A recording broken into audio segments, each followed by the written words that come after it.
We're going to season preview. We're going to try to give our good followers and people out there who we think's going to be playoff bound and playoff bounced. Pretty simple. Now, playoffs for us are the top 10 because of that playing game. They've changed the rules on us, and we're classifying the playoffs as top 10 pro. So we can't stipulate if we think they're going to be, a top 4, top 5, or they're going to be within that bottom bracket. But I'll go first. We'll start with the New York Knicks.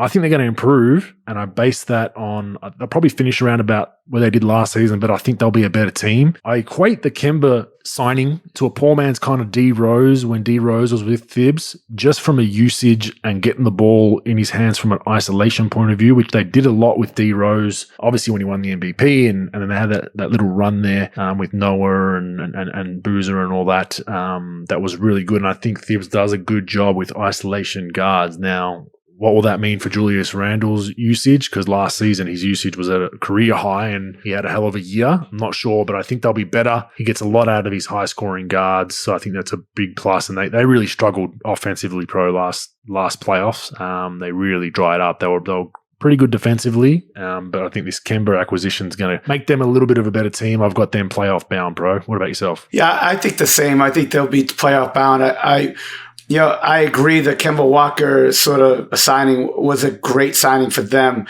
Although, him and Rose would be good just for more firepower. It'll be interesting how Tibbs plays heavy minutes with the starters, and his rotation players. So it'll be interesting how Kemba's body sort of reacts to that. But they do have talent, and I think Obi Toppin didn't really have a great year last year. He was their first round pick from last draft. I think he's going to be better. Evan Fournier is a good pickup for them. Alec Burks is a good player. Randall, I think, is going to have another all-star season. Mitchell Robinson will be big if he could stay healthy. Yeah.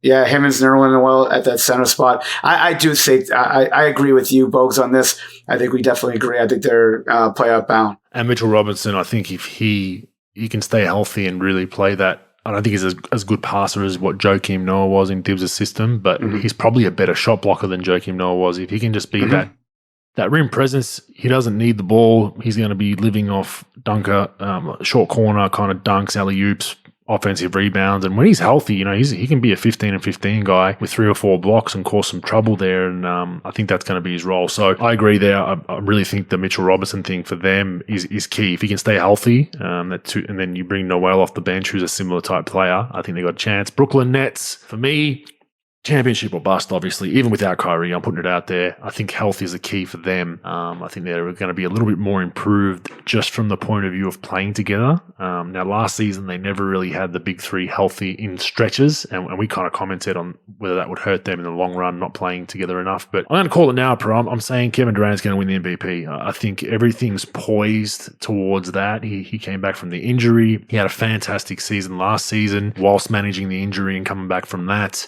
Going into a fantastic Olympics, at the end of the day, he was the guy that nobody could stop during that Olympic campaign whenever they needed a bucket. I think this is going to catapult him back to, not that he wasn't in the upper echelon, he was, but he came back from that injury. But I'm saying he's going to be the MVP of the NBA season next year if he stays healthy. And obviously they're playoff bound. They're going to be top 2 in my opinion, bro. Yeah, I think they're going to be very good regardless of what they have, if Kyrie plays or not. I think their lineup is very explosive.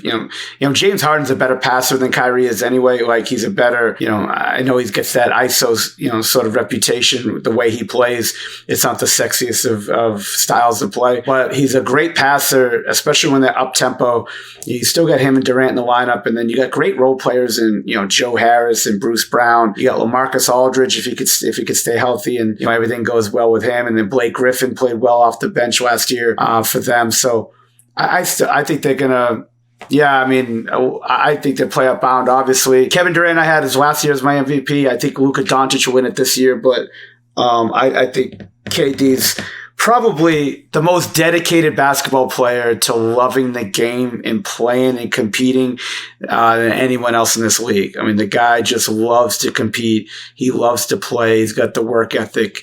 he's a great player to watch. It's magical to watch the fucking guy. And, I think they're going to be really good. I think they're going to be right in the championship conversation, even without Kyrie. I think that will be rectified in a trade, if anything else. So, if you add other pieces to that, as well as what they got, I think they got a legitimate chance. Do you think LaMarcus plays? I haven't really heard much from their camp about where he's at. Obviously coming back, missing a little bit of time. Do you think he'll get in that lineup and find some minutes? Bogues, I think by All-Star break, he's either going to have to retire or he's going to be fine. I don't think there's going to be any middle ground there. I think he'll probably need to find his legs under him, as you know. But I think by All-Star break, 41 games in or so, I think that, he'll be ready to rock. He'll be ready to do whatever. And look, he wasn't all that great when he left the game as far as like his productivity. Obviously, his body's banged up a little bit and, it's banged up a lot from all the mileage he put on it throughout his career. But I think he could help them. You get like a three-headed monster with him and Blake and Paul Millsap. You could just sort of like mismatch those guys around. Look, you don't need anybody to do anything great there. You've got your two superstars and three if you rectify that with Irving. But all you need is a bunch of guys like Patty Mills running around making shots, Joe Harris making shots. You got, like I said, Millsap and Griffin doing their thing. And even their rookie Cam Thomas might be able to throw in some minutes here and there and give him something. So they got a bunch of guys that know how to play together. They've got a great coach. I'm pretty fired up to watch the team play. Yeah, Joe Harris is going to have to bounce back a season considering his playoffs, so I think should be a much better player with a bit of motivation behind him to finish the season off better. Philly, obviously the Ben Simmons saga. My question is around their team chemistry now that he's coming back. It's we both believe he will be traded, but let's say he hangs around for a month or two, it could be somewhat detrimental. That locker room is going to be a strange environment to be around. That we all know, we've all been part of that, the awkward silence kind of in the room when these kind of things happen, kind of like Ben walks in, then walks out of the room and guys are making little comments and whatever. I think they're going to be a clunky playoff bound team. They're going to be playoff bound, obviously, but I think it's just going to be clunky till they figure out what the hell their roster is and what their identity is. I think if I'm Doc, I'm building this thing, not that he hasn't already, completely around Joel, because Ben's got one foot out the door. So even if Ben's there, you play him, he helps you get some wins, but you don't go all in towards his strengths. I think you start building to what you would be as Joel as your mainstay. But yeah, they're playoff bound, but I think it's going to be a bumpy road, a few head knocks, and they should be somewhere in the middle there, 4 to 7. But yeah, I think it's going to be a rough run for them. Yeah, what happens in this league? People become fucking pussies as far as talking to players and telling them the truth. You dance around this shit. The one good thing about having Doc Rivers, and the best thing is the guy, for the most part, like lines you up and can tell you the truth. The problem is they're way past the fucking Mendoza line on this stuff. They're past the point of no return.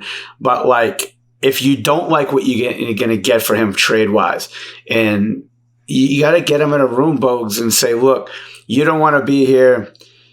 We don't exactly want you here either. We get it, but we both got to play the part for at least one more season. If we're not going to be able to move you, you got to be able to play the part, and we got to play the part. And look, this is the best for everybody, to get everybody on board with you being here for at least another year, to bring your trade value up, to bring you somewhere because we're not just going to trade you for anything. If that's the case, I don't know what they want to do. I'm not a mind reader, but I'm tired. Like when situations like this come up, the guys on your roster, everybody knows the situation. You're not hiding anything from anybody. His trade value is at an all-time low. You got absolutely no fucking leverage. It's like coming in with a 92 Chevy and thinking you got $40,000 of fucking trade-in value to your fucking dealership. The guy will tell you to fuck off. You don't have that. The guy, so you got to like say, look, if you're going to be here, it's going to be clunky for a while, but like, we're all in on you. You're all in on us. Until we can get you the fuck out of here. And you want to leave, we want you gone. They obviously don't want him there, but like, it can't be like this. It can't be an Anthony Davis situation when he demanded a trade in New Orleans. It can't be this bullshit because it's a bad product. It's like, having him on the floor if he doesn't want to be there and you don't want him, and it shows. It's like having two fucking boxes that took money to take a dive. It's just an ugly. That's my point, bro. So it's like if Morey draws a line in the sand and says you need to report, You need to play yourself into form so we can move you. It's a mutual kind of agreement we're going to have. We're trying to get you out of here. You need to play well for us. But to what detriment of the chemistry of the team? To what detriment of a Matisse Thybulle, who plays a similar role, similar positions at times for him, or Tobias Harris? They're losing. The other thing is, we all know that if he's got 1 foot out of the door, the minute any adversity hits, if he's with Philly for his first couple of months, what's going to happen? He's going to, that's human nature. It's like, adversity's hit. We're 4 straight losses. The coach is on my ass. I'm not going to respond. I'm trying to get out of here. I'm not invested in this, and that's the concern. I'm not blaming Ben for that. That's just the reality of when these situations arise and you've got 1 foot out the door. You're not fully bought in. I don't care who you are. You're not fully bought in mentally and physically for the team. So if you get chewed out by a coach at halftime, you're going to ignore it. You're not going to adjust. You're just going to kind of like, oh well, I'm out of here soon anyway. That's the other concern you have. And that's a team that, arguably was primed for a championship the last couple of seasons, or close to. Remember, Kawhi Leonard's fadeaway, in the corner, bounce, potentially could have been them in the NBA Finals. So they were so close, and that's the bounces of the NBA. But it's just a tough one, I think, when you're putting the detriment of your team culture and environment. It's just got to be fucking awkward in that locker room the moment he walks in there, especially when you read Danny Green's comments. They were there was a bit of clickbait involved by SportsCenter. I get it, but he basically said something along the lines of, look, we don't need him to shoot if he doesn't want to shoot. You just need to report.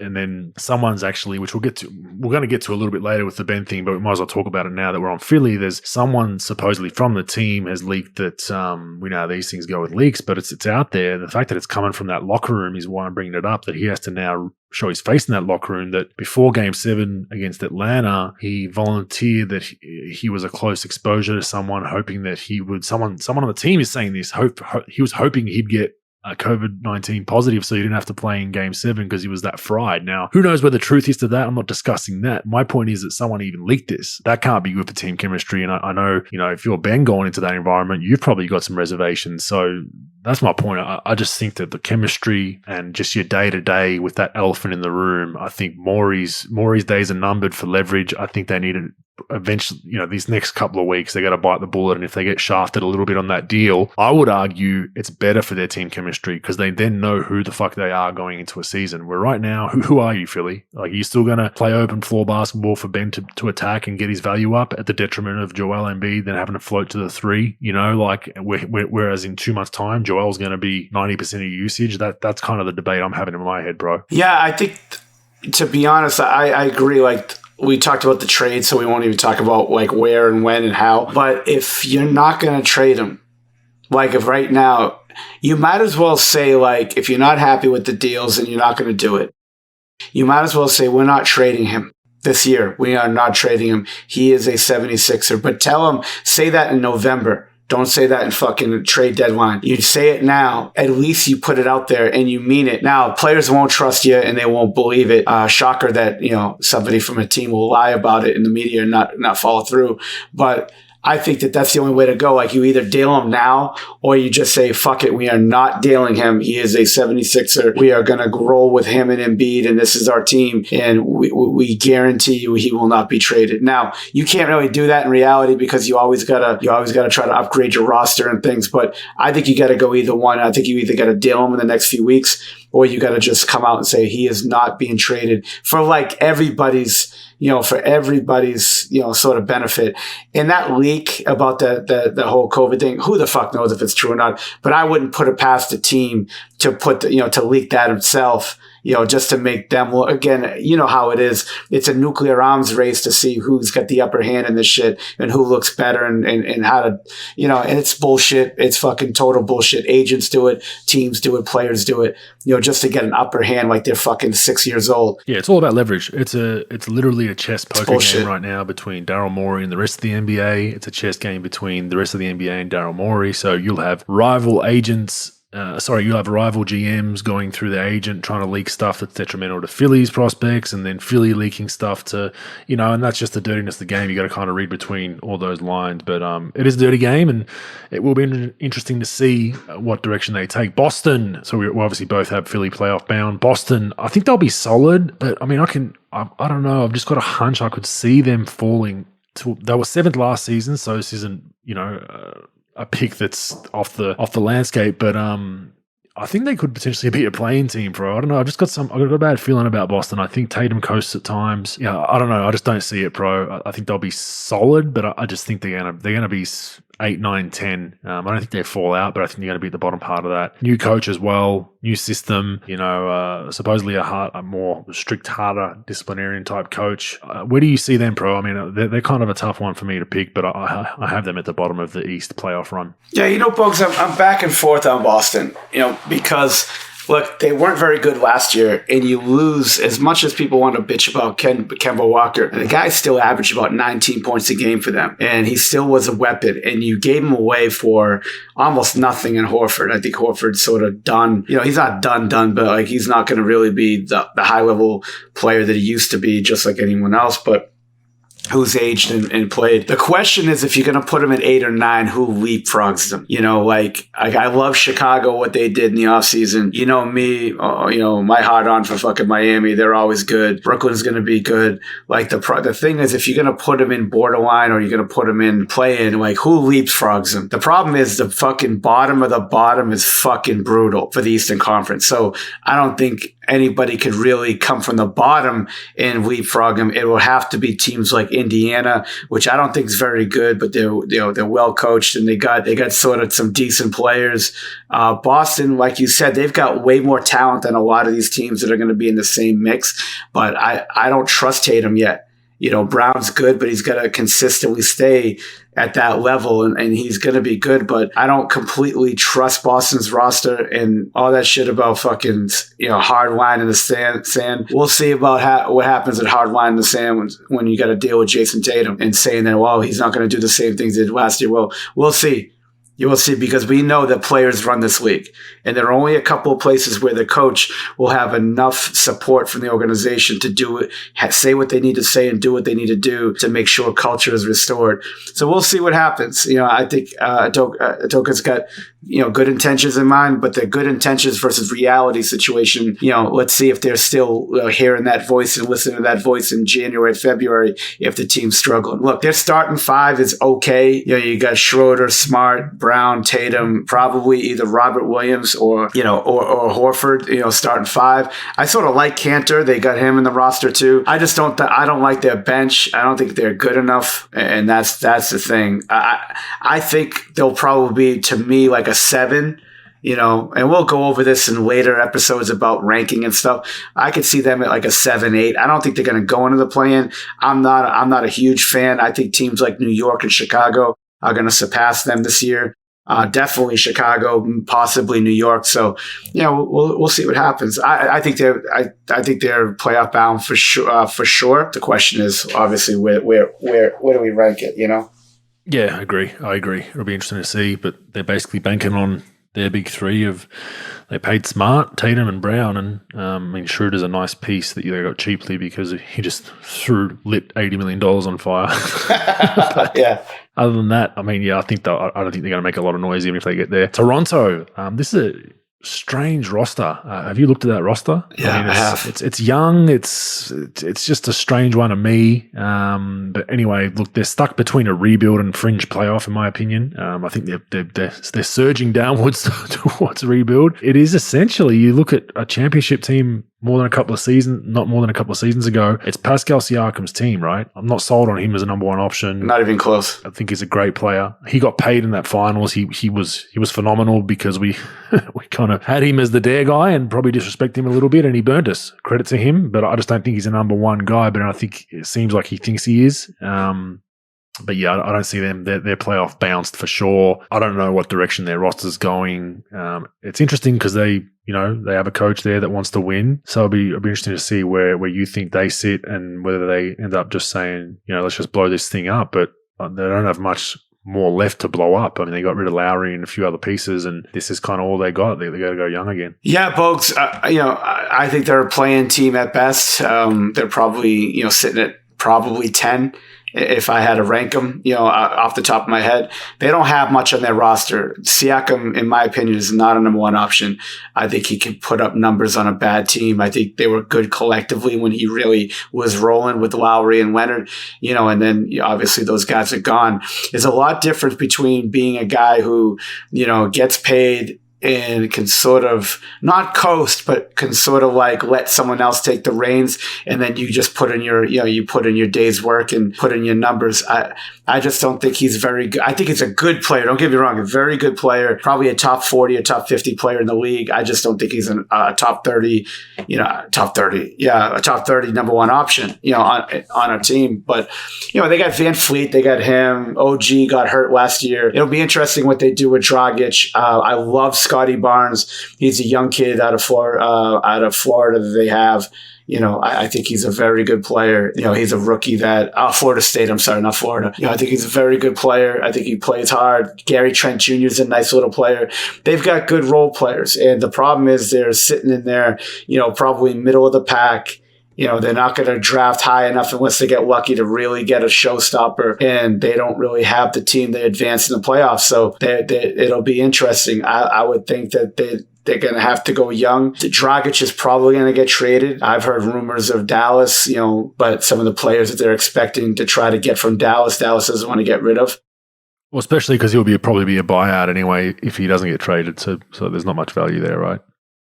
I agree. Like if I'm Dallas, I'm not giving up anything. Dallas has the makings of trying to be a Final Four team in the West. So I think that I don't think I'm giving any assets. You can probably get them, especially with the relationship with Luka and Dragic, and they were rumored to trade Dragic to Dallas a couple of years ago. Somehow the trade got botched up, and they ended up acquiring another player. But yeah, I don't see this team going anywhere. Although I think I would say because we're ranking top 10, I think they're playoff bound. Yeah, I guess I'll put, but just because the floor of the Eastern Conference is so fucking bad. So I would say they're playoff bound. Okay, and they are. When you look at their roster, they look like a tank-bound roster. Let's see, this is years of experience from top to bottom on their current roster. Now they'll make some cuts for camp, obviously, but rookie, 4 years, 1 year, 13 years being Dragic, who's probably going to be gone. 1 year, 4 years, 3 years, rookie, 3 years, 3 years, 1, 5, 4, 4, 3, 5. So the experience is all. They've got one guy on their roster above 30 years old. That's Dragic. He's going to be gone.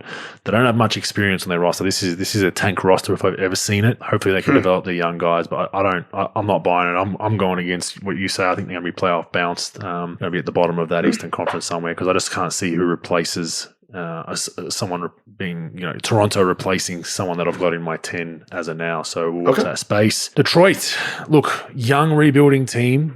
I think they'll be fun and exciting to watch if you can put aside the losses, if that makes sense. They're going to be playoff bounced. They have some good, exciting pieces in the draft. We're still not sure which way they go. Still not sure, if Jeremy Grant is a top 1, 2, 3 on a team. He had a decent year stat-wise, but, on a bad team, who can say? But, yeah, I think they'll be fun and exciting just to watch their trajectory, but that's if you don't pull your hair out, taking a lot into wins or losses pro. So I've got playoff bounce for them, obviously. Yeah, playoff bounce. I think they know that. I don't think they're kidding anybody. They do have good young players. Sadiq Bey, they're very high on. Cade Cunningham, of course, they're their draft pick, their number one pick from this year. They've Jeremy Grant. It is what it is. You need bodies, though. Like, I don't think you can go full tank mode and just have all these young rookies in your rotation. I think you definitely need some other players like a Jeremy Grant, where once these guys start developing, you get him, obviously he's a big chunk of your salary cap, but you're going to be bad. You have this kid. And if Cade Cunningham in 2 years' time from now could really develop into a top 3 player on a team, now you put him a Grant, and then some of these other guys develop, and you could sort of start put them into these boxes and group these guys together, and maybe 4 or 5 years you're going to keep a few 3 out of your top 8 right now and really go forward with them. So yeah, I don't expect much from them. I don't think they do either. I think they know their rebuild on this, but maybe it's a team a few years from now we can look and say, yeah, they're in the right direction. So yeah, playoff bounced. Right. Yes, bounced. Yeah. Sorry, it's my lisp. I apologize. There's no S in it. So hey, when I'm wrong about half these fucking picks, Bogues, I can always blame the lisp. So or COVID. Oh, COVID. Yeah. I'll talk to Pelinka, so don't worry about it. That's right. All right. Milwaukee Bucks, obviously top 2, 3 in the East in my book. Now, I don't know if we don't want to take too much from preseason as gospel, but Giannis's shot looks a very good pro.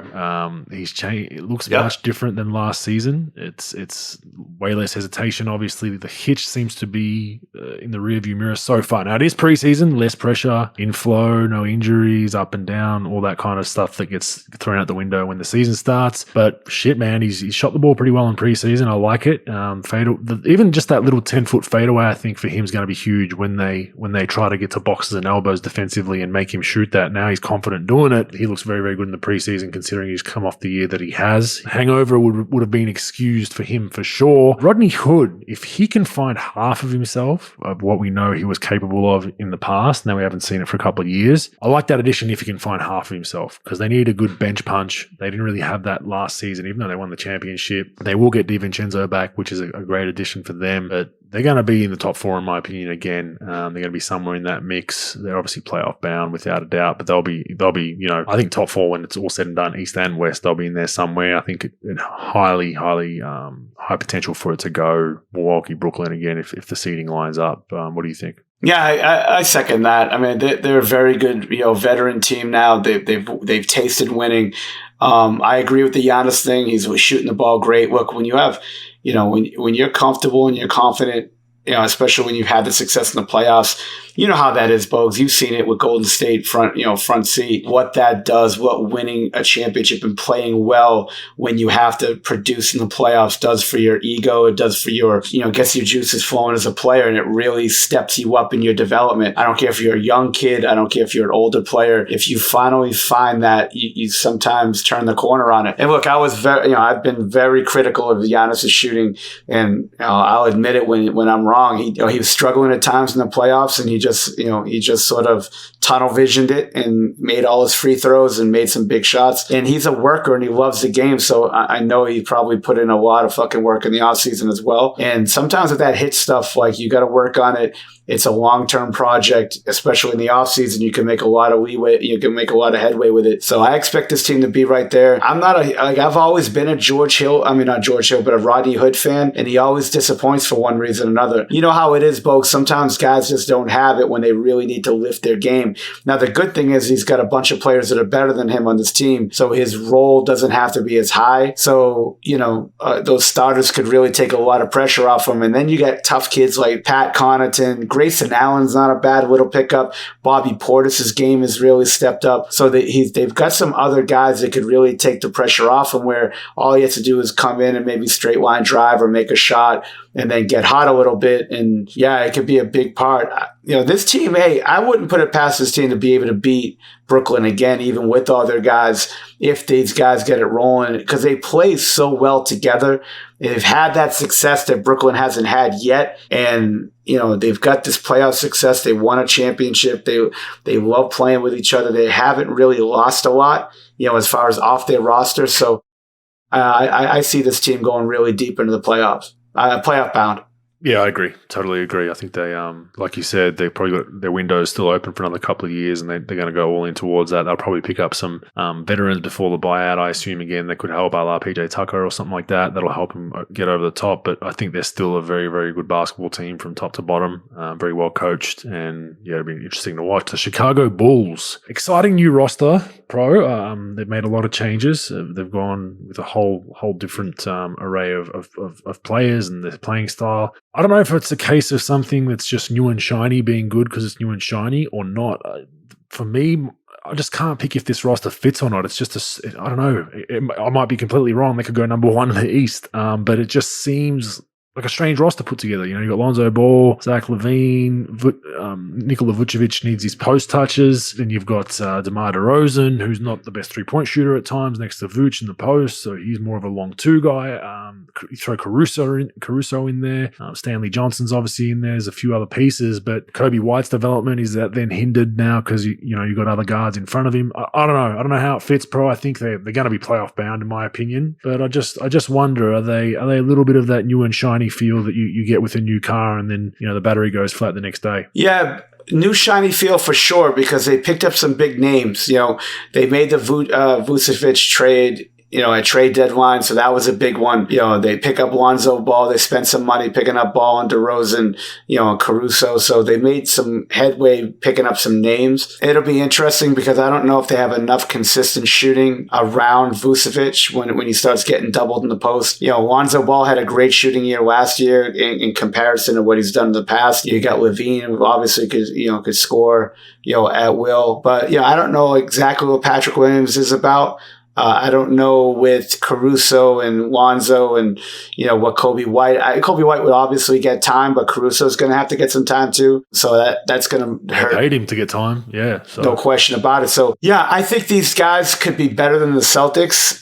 They might be able to win a round possibly. And I think they'll, if I have to compare them, because, Chicago, New York, and Boston are sort of going to be jockeying for a position. And I still think these guys are good because I really like DeRozan because he plays hard. He's not great, but I think he's good. I think he's solid. Lonzo's had a good year. Maybe a change of scenery is going to do him good. And, Vucevic is always a 20 and 10 guy. So, it'll be an interesting deal.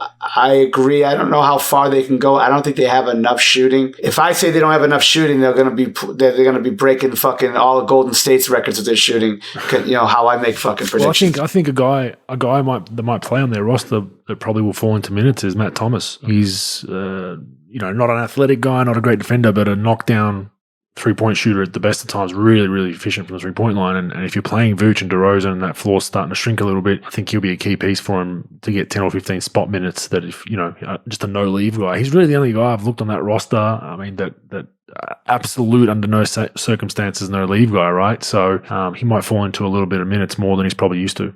Yeah, I don't know much about Thomas, but, I watched him a little bit, but I don't really know much about him. I know I know he can shoot it a little bit. So, yeah, I mean, if they're going to need him, because they need to surround those guys with shooting, and they don't have it right now, consistent shooting. Like I said, they've got a couple of guys that put up, obviously LaVine can make shots. Vucevic has added that to his game, shooting the ball. But again, Ball has to show that.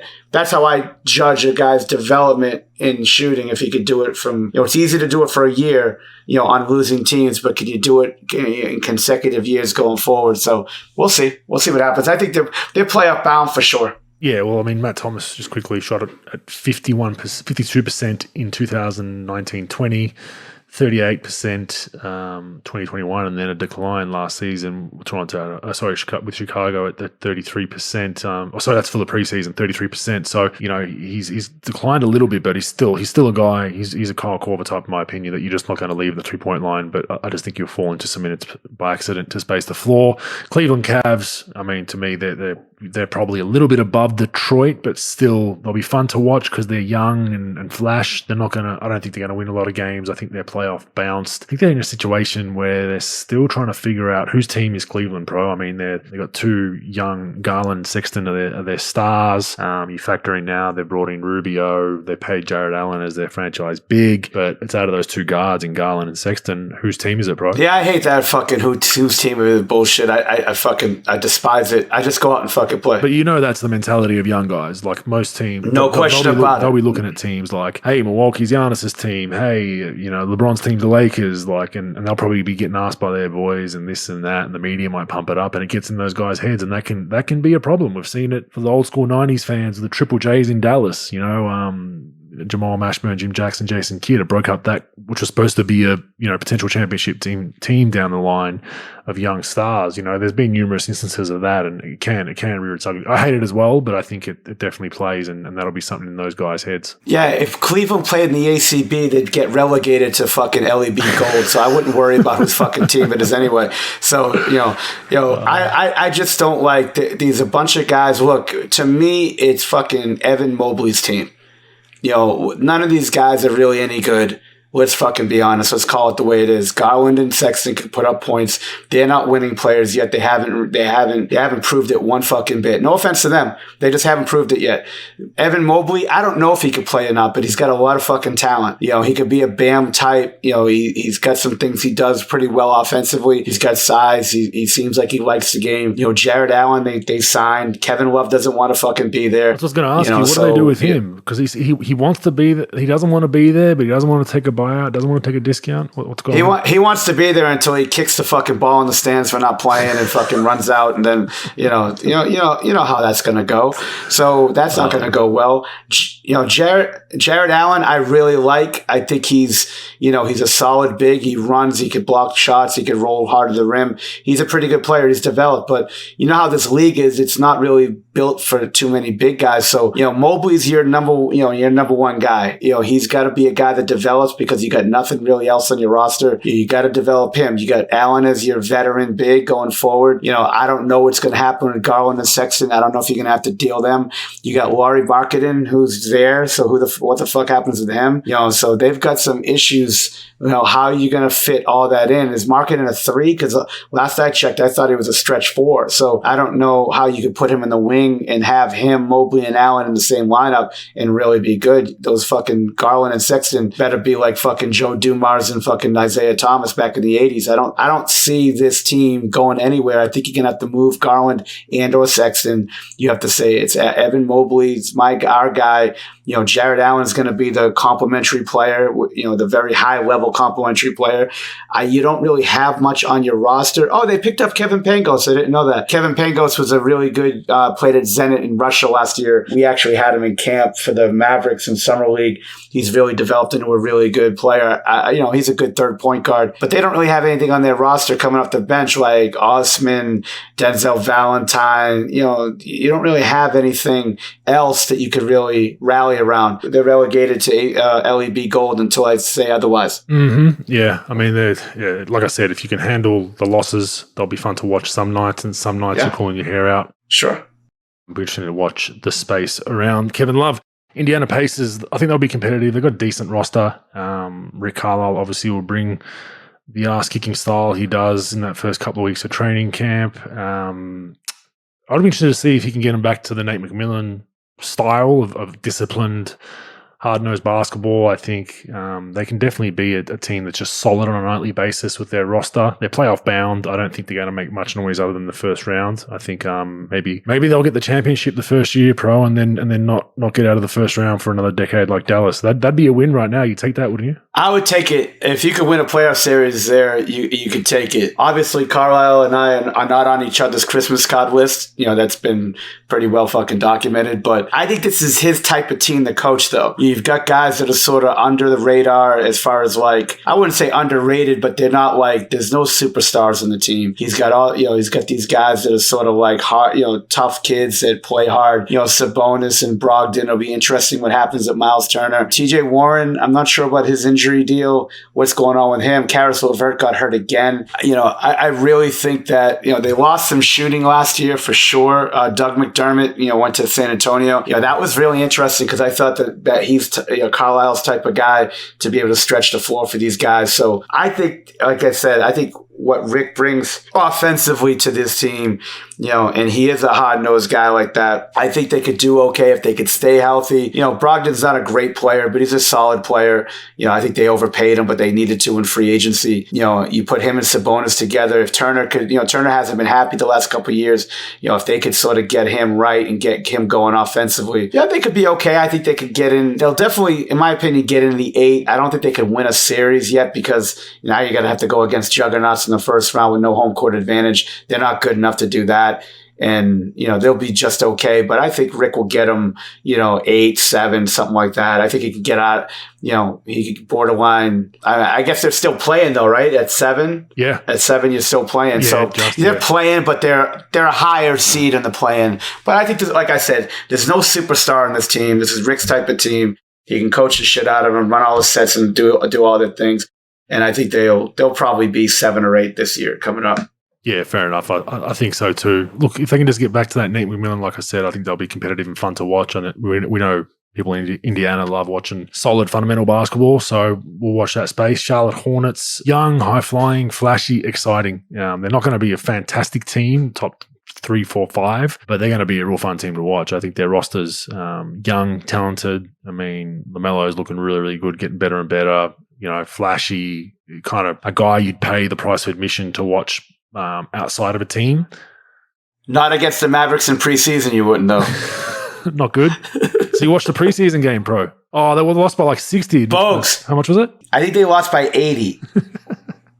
No, literally, they lost by like in the 70s. Yeah. So, as long as they don't have to play, Dallas in the preseason again, they'll be better off. But they didn't play. Rozier didn't play and all that, so they did sit some guys, and Hayward didn't play. So I'm sorry. Go ahead. I didn't interrupt you. I mean, good to know. I mean, we take a lot into the preseason, so yeah. But look, I think the question around them, they're playoff bound, in my opinion. I think they'll be playing-ish. They'll be down the bottom there somewhere. Will they grow further and build off of last season? I think they had a good finish to the year last season. No one really expected them to be where they were. We had them kind of towards the bottom of the Eastern Conference, starting in this very similar conversation we're having now a year ago for that season. So will they grow further and build, or will they just stay where they are, bro? Well, Bogues, they did make a couple of good pickups in the offseason. Kelly Oubre, not a huge fan, but the guy is an assassin as far as scoring, coming off the bench and adding offense. Mason Plumlee is one of my favorite centers in the league as far as, solid centers that run the floor. And I think those two guys are pretty solid to add to your young guys. I think you got to always Charlotte's not really a free agent destination. So however you could pick up solid role players to go along with your higher draft picks, I think you're okay. You got Ball, Rozier, and Hayward are your guys, right? You got energy guys and Miles Bridges and Plumlee. You got Oubre, PJ Washington's good. They've got some guys that are decent. They probably have, like you said, and you make a good point, though, Bogues, thinking back to my Toronto pick, I'd probably have to change my Toronto pick from, because I think you're right. I think at some point they're going to start tanking, if things don't come good out of the box. So I think Charlotte, because they're young and they don't know what they don't know yet, and they've got some talent, they got some young guys is going to push all season. I mean, they're not going to tank. I don't think MJ is going to do that. I think they're just going to go full out. And if Hayward could stay healthy, if Ball, Hayward, those guys stay healthy, Rozier stays healthy, I think they could be a solid team, like someone that's challenging for that 10 spot. I don't think they're going to get... Hayward's the key, in my opinion. Yeah, Hayward's definitely the key. Because obviously he is paid him that way, but what was noticeable last season was they looked very good in the first three quarters with their up-tempo run-and-gun style. When shit dried up and Hayward wasn't in the lineup, they just had that one less guy to be able to get them a bucket off their own merit. That's what they were really missing. And yeah, it was noticeable when Hayward wasn't out there for late game buckets for them. When they were in the free-flowing game where they could get up a 10, 15-point lead and sustain that, they were really good. But in those tighter games, they just lost a lot of those games based on not being able to get a key bucket late. And that's what Hayward, if he can stay healthy, will provide for him. Yeah, I agree. I think Hayward played very well last year, and I think if he just knows how to play, and he can put guys in position, and he can make shots, he can straight line drive, he can pass the ball. Not a defensive stopper by any stretch of the imagination, but he's a good player, man. And they've got solid players. They got a good coach. I think they could probably get to the 10 spot, and not as high as you probably have them. I got them a little lower probably than you, but I think they're a good team. They're going to keep fighting. And if they could just stay through, you always mention the Bogues about getting punched in the face. If you could just get punched, take those punches, continue to pick yourself up and fucking keep going hard and just try to get over that hump. It might take another year or two for these guys to really get to where they need to get to. But hey, look, you got some exciting players. You just got to keep going and, take your lumps, but continue to figure out why you play well and why you didn't. And just stay with it. I think they'll be okay. Yep, we'll watch that one. Orlando Magic, full rebuild here. Oh, fuck. It's going to be ugly for a few years in Orlando. They're playoff bounced, obviously. They could finish dead last, in my opinion, in the East. They are looking at their roster. No disrespect to the players on there, but I mean, you got Guy Mo Bamba. He is playing well. I got to give it to him. Decent preseason. Michael Carter Williams, RJ Hampton, former NBL player. Jonathan Isaac coming back from injury will be interesting. Franz Wagner, Moritz Wagner. The brother duo, see how that goes. Robin Lopez, Terrence Ross, Wendell Carter Jr., Cole Anthony, Etuan Moore. I mean, there's just not a whole lot there. Gary Harris might be decent for him. I just don't see it. Jalen Suggs obviously coming in as their highly touted rookie, so I don't see them winning many games. It's going to be ugly. There's going to be no one in stands in that brand new shiny arena in Orlando, and that's probably as much as you can say about Orlando, I think, at this point. If we relegated Cleveland to the fucking LEB Gold, you're going to relegate these guys to fucking Iceland, Pro B in Iceland, because they're fucking brutal. And it's, look, it is what it is. They're not very good. They don't really have a lot of talent. They just got a lot of players on their roster. They're young. They're going to try to do something with it. Terrence Ross has been solid for them, but Cole Anthony's he's coming off an okay year, a decent first season. Wendell Carter has been inconsistent because of injury. They just don't have a lot of things to go with. They're young and they can play hard, but they got very little talent. Jonathan Isaac's a big deal for them because he's been hurt the last couple of years, and they need something. They drafted. Obviously, they're trying to get better. They're young, but I just don't see it. Fultz is still there as well. Yeah, Fultz is there. Fultz is there. I think they drafted Franz Wagner, Mo Wagner's brother. Yeah, and even Mo Bamba. I mean, he played well at the end of the year. He's playing okay now. If he could turn the corner and be a serviceable, rotation player for them, that's okay. But they just don't have talent. And look, Jalen Suggs. I think Jalen Suggs is a decent player. I don't think he's anything great. I think he's like Murray from Denver, like a good player, solid. I think could be maybe a third best, on a good team at some point. Gary Harris has underperformed the last 2 years. RJ Hampton hasn't showed anything yet, but they're all young. So the problem is with teams like this, they're gonna get their balls fucking, thrown in the dirt time and time again. And do you let the losing, do you succumb to the losing and have that mentality come February? Look, everybody's going to say the right thing right now. In November, October, November, we're young, we're going to be tough, we're going to be this and that. Okay, that's great. But what happens in February? What happens in March if this thing goes really bad? You got to keep them together. I think Jamal Mosley's a very good young coach. This is a tough takeover for him, but he's got to take these lumps too and see what he has.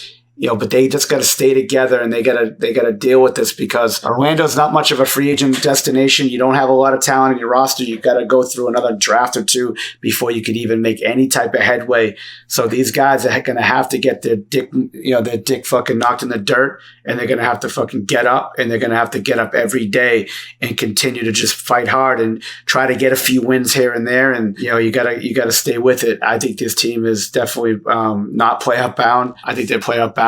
And they're just going to have to be tough and take their lumps and keep going forward because, they got no other choice. And it's fucking tough. It's not like college where awful fucking teams can, play Division II teams to get a few wins on their fucking belt come, before fucking conference time. Every game's a fucking battle in the NBA, even though guys don't play hard until April. You got no fucking easy games in your roster, especially Orlando is one of the worst teams in the league. So there's no easy games in their fucking roster. So it's tough. Fun fact, bro, they're still paying Timothy Mozgov this year. Timothy. Good old Timothy Mozgov. They obviously stretched. They must have got him. I don't even know how he ended up there. It was obviously trade, and they've obviously stretched. I remember a trade. Obviously stretched his deal because that was a big deal that he signed with the Lakers. I believe that'd be still that same deal. They've stretched it out. They're paying him $5.573 this season. I don't know where the hell he's even at in the world, but good on him, man. Take that money and run. Next one, obviously, I've got Orlando playoff bounced. Miami Heat, solid roster again. Now, Tyler Herro, self-proclaimed Luka Doncic. In fact, you called him, what'd you call him? Tyler Doncic? Tyler Doncic. Doncic, yeah. I mean, he will need to be, if they can get back to the bubble form they had in 2020, I can say that much. I think they have a good mix of vets and youth. Are they that much better than last season, though, bro? I'm not sure. If Tyler Herro's saying he wants to be in the same conversation as Trae Young and Luka Doncic, I don't see that yet. I think he's a good player, very inconsistent at the moment. But if he can get to that level, they might be championship or bust if he thinks he's Luka Doncic, bro. Yeah, Bogues, NBA players never have a shortage of big balls when they're telephone tough guys when talking about this stuff. They're obviously gonna say it to the day they die that they're at this level that they're clearly not. Look, I think he's a very good player. I think he had a very good bubble. I think, I remember sitting with him when he was in high school at one of these camps at Nike, and they had us going over film. And I'm like, yeah, you got to play like JJ Redick. Like, this is what you do because he could really shoot. At the time, he committed to Wisconsin, and he was going to go to Wisconsin. Washington. That's where he's from. And he ended up decommitting and going to Kentucky. And now he's been this fucking cult hero because he's like tough. He talks shit. You know, he dribbles the ball. I was way off on it, you know, because he shot the shit out of it in high school. But, you know, he could do so much more than JJ can offensively. I don't think Tyler Hero is going to be Luka Doncic. I think that ship has sailed. I think he could be a really good player. You know, Luka Doncic is a fucking MVP. Yeah, exactly. You know, he's a fucking MVP. You know what I'm saying? Like I always say, Bogues, 100 players matter in the league. 40 players really fucking matter. And there's only about 7 to 8 really fucking great players in the league. And to get to Luka Doncic's level, like Hero's still trying to get to the fucking, you know, I would say he's trying to get to the top 50 in the league, you know, like, cause there's a lot of fucking good players in this league. And to say stuff like that, good. Hey, look, if that gets you psyched up and that gets you going, great. Well, that's the conversation, right, bro? I mean, is he saying it to give himself a goal to achieve? And yeah, and he's working with Drew Hanlon. He was one of the best trainers in the offseason stuff. I've known Drew a long time, and he's really helped a lot of players. So he's invested in it. I don't think he can get there. Look, you know, you got to do it on your own fucking team too. Like if you're trying to be at that level, like you got to be better than Jimmy. But like to get to Luka, you got to battle out of this mass grave of fucking players. You're about 50 players below fucking Luka. So you got to battle out of the fucking mass grave you're in. You got to still beat out guys like on your own team, like Jimmy Butler and Kyle Lowry. You got to do it every fucking game. And it's tough. And it's got nothing to do with like being fucking down on Tyler Hero or talking shit about Tyler Hero. That's not it. It's the reality of the NBA. You got to be really fucking good, you know, in this league to really move up these spots. Look, in a year or two, can you get to the top 25? Maybe. They really like him there. He's an asset, obviously, but like what about your game is great? You know, like Luka Doncic has probably got the best vision in the NBA. Like that, like he's elite at that. You know, and then he does a million other fucking things. Don't get me wrong. But like that is his fucking skill. He's a Hall of Famer just on that. What can you do that impacts the game? He shoots 30, you know, he shot 36 from the 3 last year. You know, he's a good athlete, not a great one. You know, he's not like a big time assist guy. He's not a lockdown defender. He scores and he's good in transition. He can make some open shots, but he doesn't do anything great. That, like, if you're trying to get into that, and it's great to psych yourself up. It's great for fucking people to tweet it or retweet it in the media, you know, and just fucking replay it and shit. But like, okay, so when you're trying to break it down to reality sense in the NBA, there's no fucking way. Now back to the team itself, you know, they're a good team. They're solid. Their roster's good. I'm not a huge Kyle Lowry fan, but it was a pretty good pickup for them. Duncan Robinson, in my opinion, didn't have a great year last year. I think he regressed just a little bit because he had to have a bigger role last year. You know, now he got fucking paid in the offseason, so he's got a little pressure. It's interesting to see what happens there. Oladipo obviously is not going to play. PJ Tucker, let's see how much longer he could do what he does at that level. Bam obviously is a good player, and then their bench is okay. You know, you got Hero coming off the bench, but you know they lose Nunn, who went to the Lakers in the offseason. You know, they don't really have great players. They got Markieff Morris is okay, Dedmon's okay. You know, the interesting thing, I wonder how deep this team can go in the playoffs. You know, obviously they got one of the best coaches in the league in Spoelstra, but you know, they're a good team. They're playoff bound for sure. Like last year, I think I had them in the finals. Of course, they fucking, you know, they wouldn't make it if I said they're going to make it. But I don't have that same energy with this team yet. I think they're good. I think they're playoff bound. I think they'll be in the top. I'd say the top 5, you know, in the East, and see what happens. I think they're playoff bound, of course. So we'll see. Where do you see them in the playoff, Bogues, in the whole picture of things? Somewhere where I probably have them 4 to 7. 5 to 7, yeah. Somewhere around there. So they'll be battling potentially with Boston and a few other teams in that mix potentially. A successful year for them would be top 4, and then an average year would be the middle. So yeah, I don't know. I don't love their roster, but it's Miami, man. They get it done. They're the beacon of consistency. They're the Spurs of the East. So I think they'll the beacon of consistency. Holy shit! Have you been reading fucking Strauss's fucking Substack? That's a statement I think he would say. You got to pay $49.95 a month to hear him say it. But yeah, you know, sign up up now. See if you could come up with some of these gems. Been reading the dictionary in these grim times, man, because it's almost more entertaining than the news. So, no doubt. Story for another day. The Washington Wizards. I have them just missing out. Of the 10, I haven't playoff bounced. I mean, it's a close one. I think they could be either or. I love Beal. I love him as a player. I think he's great. Plays both ends. The roster isn't horrible, but they're the one that I put a line through just based on letting in Charlotte and a few other teams. Bulls obviously getting in there as well. They have a chance to scrape in the play-in. One thing I'd watch, if they start poorly, I think the Beal trade train's going to be gathering more steam. So I think the start of their season is key. If they start off well, they've got a chance to scrape into that play-in. But if there's any kind of adversity, injuries, adjustments to this, to that, we obviously know Kuzma's trying to play a bigger role there now. How does that all fit in? Oh, God. I just think that watch this space if they start poorly, I think. And by that, I mean the first 3 or 4 weeks start poorly. I think Beal's going to be on another team by the trade deadline pro. But I have them playoff bounced, and I think that's a coin flip. Yeah, it's close. It's really close. And I don't think these guys are going to be in to tank. I just think that they might have to make some moves if they don't play well, right out of the gate. I think it's very scary to have Kuzma on your roster if he's going to be in. Again, I'm not with these guys day to day. I have no intel on it. But if he's going to have the mindset of, I don't have LeBron or I don't have LeBron or I don't have Anthony Davis anymore. This is not my team, of course, but I get this big role. Maybe I could be the number 2 guy and try to do too much. Kuzma is a very good player when he plays his role. When you get him in a box and he's like your 4th best guy and he can do some things and run out in transition, and especially if you got a really good point guard with great vision. They don't have that on their roster. So he's going to have to set up some stuff himself. And that's a little scary because I just don't think that he's that type of cerebral player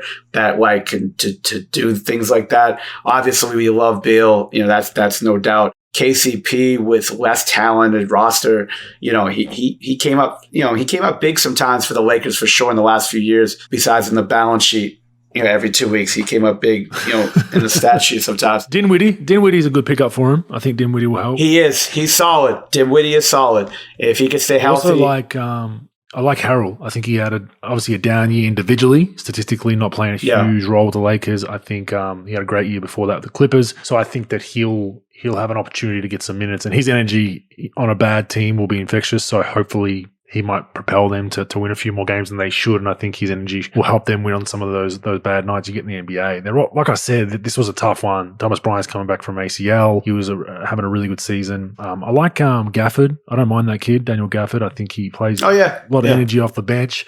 Bertans is there on a big contract as well. The other one is Denny Avdia.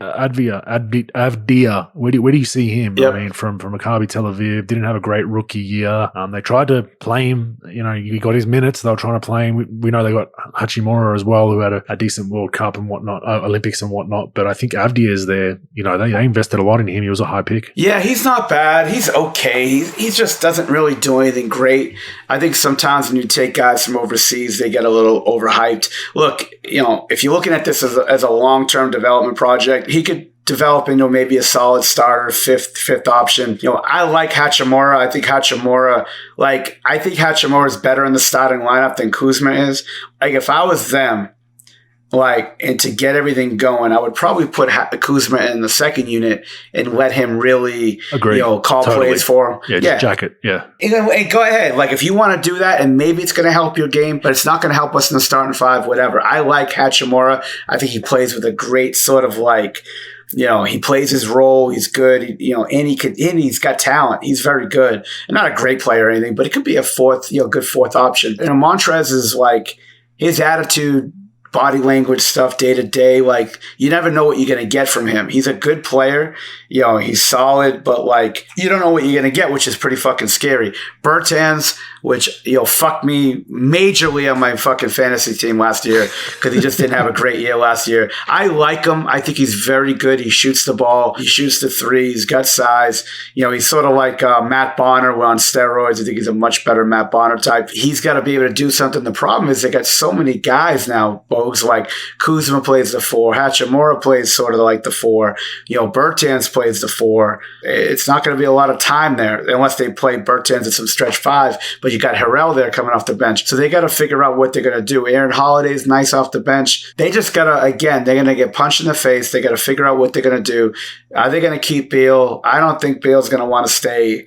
I don't think the team's going to do great. They got a rookie coach that, yes, has experience, but not as a head coach.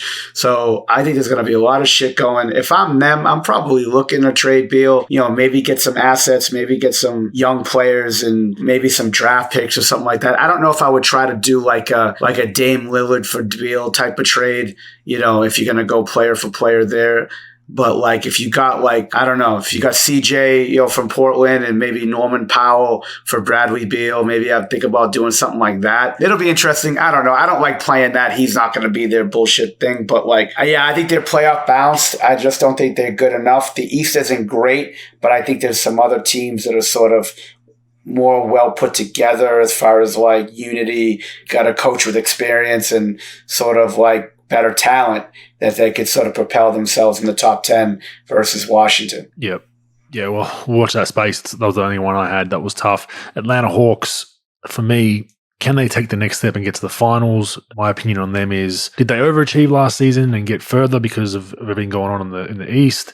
Did they get lucky with the Ben Simmons thing, potentially? I think I just don't see them getting that much better. There's some comparisons to the Warriors, funnily enough, of 2013, 14, the pre-finals run Warriors, of the Atlanta Hawks being in a similar journey or trajectory, like veteran big guys, a couple of veteran, around Trae Young. They've got some scoring, good balance. So people are trying to compare to that. Trae Young, obviously, the next Steph Curry potentially with the way he plays, some similarities there. I'm just not sold. I think they'll be top 4 in the East, obviously playoff bound. I don't know if they get to the conference finals again, Pro. I don't know. They haven't really. You look at their roster, obviously starts and ends with Trae Young, John Collins. Obviously, he hasn't signed his deal yet, has he? He hasn't extended, I don't think. Could be wrong, Pro. Is he extended? Let's make you look good. We'll edit this shit out. Let me check on it so we can edit you out. This is 2 weeks in a row. You got a fucking streak going there, Bogues, that I saved you as usual. Hold on a second. John Collins extension. I'm just busting the balls. Yeah, so John Collins, August 4th, 5-year, $207 million fucking dollars. Can we have the meme, the gif of the fucking kid from the fucking Little Rascals throwing out fucking money out the fucking window, like the black and white picture of that fucking guy? He's not that guy, little kid. You're saying he's not that guy? 50 fucking million dollars, folks. $50 fucking million for him. I mean, that's a lot. All right, actually, I'm sorry, $40 million. It's I did my math. 5-year, $207 million. That's a lot of fucking money. All right, go ahead, folks. I'm not going to edit that out, but I'm going to leave that in for our listeners. But yeah, look, I mean, I think you're banking on Trae Young, John Collins, long term, pieces around him. I like Capella at the 5. I think he's a great role player for them. Provides perfectly for Trae Young's game, lob threat, doesn't need the ball. Bogdanovic is key to them. I think it's a second primary ball handler to score for them in the half court. Gallinari's not getting any younger. Lou Williams, obviously very, very old now, but can still provide a role. Herter's the X factor for them. If he can make another jump this season, he can really help them. But other than that, I mean, I just don't see Cam Reddish. Obviously didn't play a whole lot towards the end last season, came back a little bit. He's another one, but I think they'll be about where they were last season. If they get to a conference finals, I personally think that's an overachievement. But I think they're playoff bound, but I don't think they're not going to better what they did last season, Pro. Yeah, I mean, what they did last season, it's sort of like bubble-ish with like Miami did. They really like jumped it. They just started like riding the wave of success of, doing some upsetting during the playoffs. And they got, look, young team with confidence that, you've been around it, in Golden State. When you got young guys that are fucking, you weren't this young. They were probably a little older than this, but not much, like once they start getting confidence and you start rolling, it's an infectious thing. I think they're good. First of all, Nate McMillan is a very good coach, and he sort of get them going in the right direction, sort of like grouping these guys together. Trae Young, look, they're like a hodgepodge group. Like, you don't think that this team together could do, individually can do a lot of things. But you put these guys together, they play well. Like you got Capella as a lob threat, John Collins is a lob threat, and he's a tough kid. I like DeAndre Hunter. He plays well. Herter, he plays well. Bogdanovich, if he stays healthy. And that bench is okay. Like you got Gallo, again, if he could stay healthy. Gordy Deng's not bad. Herter coming off the bench. Will Williams could give him a little bit. They're good. I think they're solid. I'm with you. I don't think they can get to a final. Can they get even to a conference final?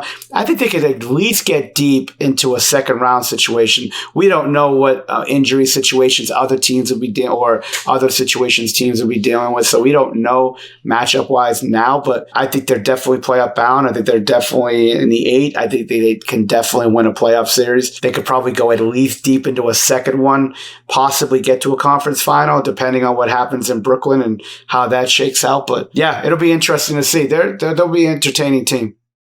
Yeah, just a matter of I just don't see them bettering the conference finals. I think they did, a lot of things lined up for them, but yeah, I think they'll be a second round and out team. But it all depends on seedings and health, and we'll watch that space. But to compare them to the Warriors a little bit early, I can see the kind of similarities, but they're still on Andre Iguodala and a few other pieces away from comparing to that team. All right.